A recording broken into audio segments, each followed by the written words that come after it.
ছাড়া আপনি মার্কেটে পাবেন না। তো এটা হলো শুধু পঙ্গু রোগীদের জন্য, এটা কোনো মার্কেটে পাবেন না, এটা শুধু পঙ্গু রোগীদের জন্য। আমার নাম হলো মোহাম্মদ কামাল হোসেন। আপনি এটা হইলো যে আপনি সার্জিক্যাল আর কি জিনিস তৈরি করি, পঙ্গুদের লাঠি টুটি আর কৃত্রিম পা এগুলো তৈরি করি। আমার এখানে মনে করেন অল্প দামে পা দেওয়া যায়। অন্য অন্য জায়গায় মনে করেন একটা কৃত্রিম পা নেয় আপনি 70,000 80,000, আমার এখানে আসলে 12,000 13,000 14,000 15,000 এরকম নেই। সব জায়গার থেকে আমার এখানে কম আছে। দামটা কিসের উপর নির্ভর করে, সাইজের উপর নির্ভর করে? এটা সাইজের উপরে আপনি দেখা গেল আপনার অনেক অনেক বাচ্চাকে হাত পা বাঁকা হইলে ওইটার জুতা দেই, ওই জুতাটার দাম আর কি কম। যেমন মনে করেন আপনি 1500 টাকা আছে। আবার বড় মানুষের যেটা ওইটা নিয়ে আপনি 3,000 টাকা। আর যাদের পা নাই, যাদের হাঁটুর নিচে কাটা, ওদেরকে আমি নেই হলো 15,000 টাকা। যাদের হাঁটুর উপরে কাটা ওদেরকে মনে করেন 25,000 30,000 টাকা এটা নেওয়া হয়। কারণ ওদের জন্য বাটি তৈরি করে দিতে হয়, আলাদা জয়েন্ট তৈরি করে দিতে হয়। যাদের হাঁটুর উপরে কাটা পড়ে তাদের তো আর বাটি থাকে না, বাটির জন্য আলাদা, ওই জয়েন্টের জন্য আমি একটু বাড়াই নেই। ওইটার দাম যেমন 25,000 টাকা পড়ে। এই দিয়ে আমি কৃত্রিম পা আবার বাচ্চাকে হাত পা বাঁকা হইলে জন্ম থেকে এটি সোজা করার জন্য জুতা টুতা এগুলো তৈরি করে দিই। এটা ওকে বলা হয় সার্জিক্যাল শু। ঠিক আছে, সার্জিক্যাল শু। অনেকে মনে করেন আসছে সমস্যা, যেমন আমাদের এই যে এখানে গ্যাপ আছে, অনেক রুগীর এই গ্যাপটা থাকে না। এই গ্যাপটা না থাকার কারণে ওরা শক্তি পায় না পায়ের মধ্যে, বেশি একটা গোড়ালিতে অ্যাঙ্কেল জয়েন্টে শক্তি পায় না। এই কারণে ভিতরে আর্চ সাপোর্ট সেট করে দিই। আবার অনেক রুগীরা আছে আপনি স্টোকে পায়ের পাতা এরকম ড্রপ হয়ে যায়, উপরের দিকে উঠানোর শক্তি পায় না।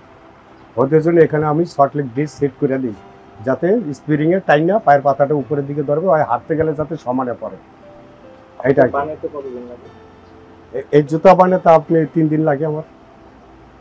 কেমন দামে বিক্রি করে? এটা মনে করেন 3,000 টাকা নিই। বাহিরে কেমন দাম? বাইরে মনে করে আরো বেশি, আপনি 4,500 টাকা নেবেন, 4,500 5,000। আমি 3,000 টাকা নিই, আবার অনেক সময় 2,500 টাকা নিই, অনেক সময় 2,500 টাকা দিই। যেমন অনেক রুগীরা যদি বলে যে আমি অনেক অসহায়, আমি এনতিগুন থেকে চাঁদা উঠে আইছি, আমার সাহায্য করছে, তখন মনে করেন আমার লাভেরটা ছেড়ে দিই। আমার যেটা খরচ যাবে ওইটা আমি নিয়ে অনেক রুগীর দিয়ে দিই। এটা কি জুতা বলে? এটাকে সার্জিক্যাল শু। এটা বানাতে আপনি 3 দিন সময় লাগে। এটা সম্পূর্ণ চামড়া দিয়ে তৈরি করা, লেদার, সম্পূর্ণ অরিজিনাল চামড়া। এখানে কিছু ডুপ্লিকেট কিছু নেই, সব চামড়া। এই যে এটা সব চামড়া, সম্পূর্ণ চামড়া তৈরি কি 3 দিন সময় নেই। 3 দিন সময় নিয়ে পরে এটা তৈরি করে দিই। এটা হলো আপনার প্লাস্টিক, এটা দিয়ে এটার সাথে মিক্স করে গালায় অ্যাডজাস্ট করে দিলে পরে আপনার এই পাটা তৈরি হয়। এই পাটা তৈরি হয় আপনার সম্পূর্ণ এই পাতাটা, এটা হলো বাইরের, এটা বাইরের পাতা, এটা আমাদের দেশে তৈরি হয় না, এটা বাইরের থেকে কিনা হয় না, ইন্ডিয়ার থেকে আসে। ঠিক আছে, ইন্ডিয়ার থেকে আসে আমাদের এদিকে, বাইরে মনে করেন ইনপুট করে তারা অনেকগুলো নিয়ে আসে, তাদেরকে আমরা যেমন 1টা 2টা করে কিনে এনে পায়ের সাথে সেট করে দিয়ে দিই। একটা পা বানাতে কতদিন লাগে? একটা পা বানাতে আপনি 4 দিন টাইম লাগে। 4 দিন টাইম লাগে, কারণ এই যে এটা বানাতে ঘষতে মাছতে সোজা শুকাতে টাইম লাগে। এটা তো চপ পাউডার দিয়ে তৈরি করা, এটা চপ পাউডার দিয়ে তৈরি করা। এটা প্রথম ঘষা মাজা করতে হয়, ওরা রুগীর মাপ অনুযায়ী এটা মাপ নিয়ে নিয়ে খালি ঘষতে হবে। মাপের অ্যাকুরেট হয়ে গেলে পরে বাস এটা শেষ ফিনিশিং দিয়া তারপরে প্লাস্টিকটা এটা গালায় দেওয়া হয়। আরেকটা আছে আমাদের রেজিন মেডিসিন আছে, মেডিসিনের দ্বারা আরও কম দামের পা তৈরি করা হয়। ঠিক আছে, এইটা হলো একটু দামি পা আর কি, এটা চেয়ে একটু কম দামে আছে।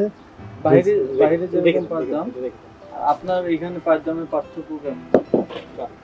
এই যে পাটা দেখাইলাম, ওই পাটা অন্য জায়গাতে নিতে গেলে মনে করেন 40,000 টাকা নিচে নিবে ওরা, আর আমার কাছে আসলে মনে করেন আপনি 18-19,000 টাকা পাচ্ছেন। যারা গরিব রুগী তারা আমার কাছে অনেক সহযোগিতা পাচ্ছে, অনেক কমে পাচ্ছে। তারা মনে করেন আরও অন্য অন্য জায়গায়, ওই যে আপনার ওইদিকে মেন রোডের ওইদিকে কয়েকটা আছে, ওরা মনে করেন এগুলো 40,000 টাকা নেয়, কিন্তু আমার এখানে আসলে আপনি 18-19,000 টাকা, উপরে গেলে 20,000 টাকা নিন।